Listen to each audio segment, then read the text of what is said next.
Nii, nagu ei saa olla trenniriided ilma trennitegijata, ei saa olla ka jalgpallistaadionit ilma vutipublikuta.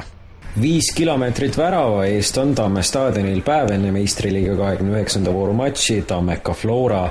Äsja loobus Tammeka senise peatreeneri Marko Kristali teenetest. Kuni hooaja lõpuni tüürib Tammekat omal ajal Tartu eest meistriliigas kokku 37 väravat löönud Kristjan Tiirik.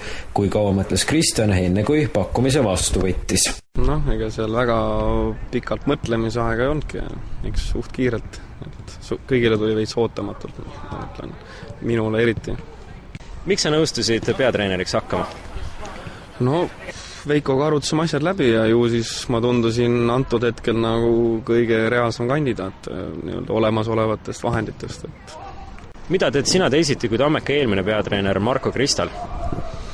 Nii on raske öelda, et täna alles teine treening ja eks siin hooaeg on juba pikalt kestnud ka, et ega siin võib-olla mõned üksikasjad teen, aga hetkel vaatame, kuidas võistkond mind omaks võtab ja üldse, kuidas siit edasi lähme. Muu hulgas ma olen nüüd tänase päeva jooksul kuulnud ka küsimust, et Tiirik on ju Tammeka eest hulupööra väravaid löönud ja vanus pole ka veel eriti kõrge, et ega ometi peatreener ise platsile ei saaks joosta. Peatreener ei ole hetkel esiteks vormiski ja ta ei ole registreeritud, et need kuulujutud võib sujuvalt ümber lükata. Veiko Soo, Tammeka tegevjuht, miks vahetati peatreenerit nüüd, aga mitte pooleteise paari kuu pärast, kui meistriliiga hooaeg lõpeb? Eks siin need viimased tulemused andsid tundub juhatusele selle viimase piisa sinna karikasse, et peale viimast 2 Paide mängu oleks siin teistmoodi läinud, ma arvan, me praegu ei räägiks sellest teemast siin, aga kuna nad läksid niimoodi, siis otsustati, et sellest aitab ja meeskonnal on muutust vaja ja kohe, et otsustati juba kohe praegu muuta, et mitte oodata hooaja lõpuni enam nagu seda selles mõttes, et näha liitust, et katsuvaradusel ole see muutus nagu praegu vajalik siis kohe. Milliste kandidaatide vahelt leiti uus peatreener?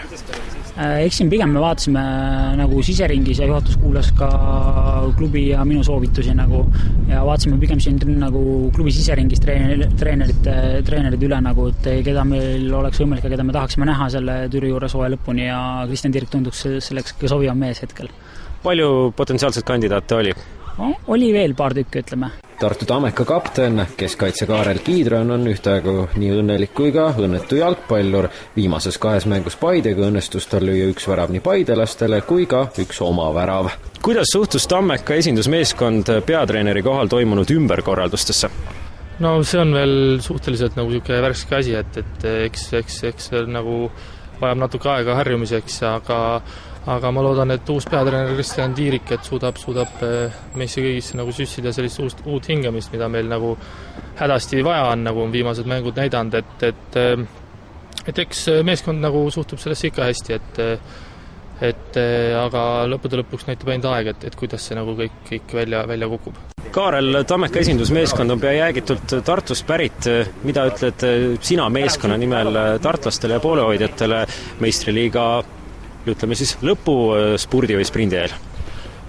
Eks me kõik terve meeskonnaga ootame, et kõik tartlased tuleksid staadionile ja elaksid meile hooga kaasa, et 9 mängu on veel mängida, kõik võib juhtuda ja miks mitte alustada sellega juba sellel laupäeval.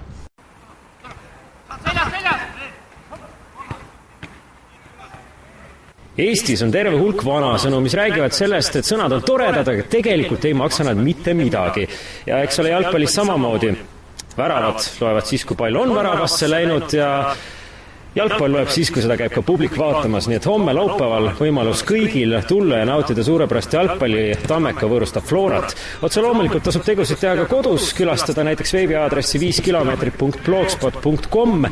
Sellelt aadressilt leiab siis meie tegemised, leiab ka kõik need kilomeetrid, mida mina, Kalle Paas, pean läbima ja otse loomulikult jalgpalliklubi Tammeka Facebooki külge, interneti külge ootavad sinu külastust ja Facebook otse loomulikult ka like-nupu vajutamist. Aga nagu öeldud, kõige olulisemad on teod, jalgpallist tehakse tegusid jalgade ja pallidega.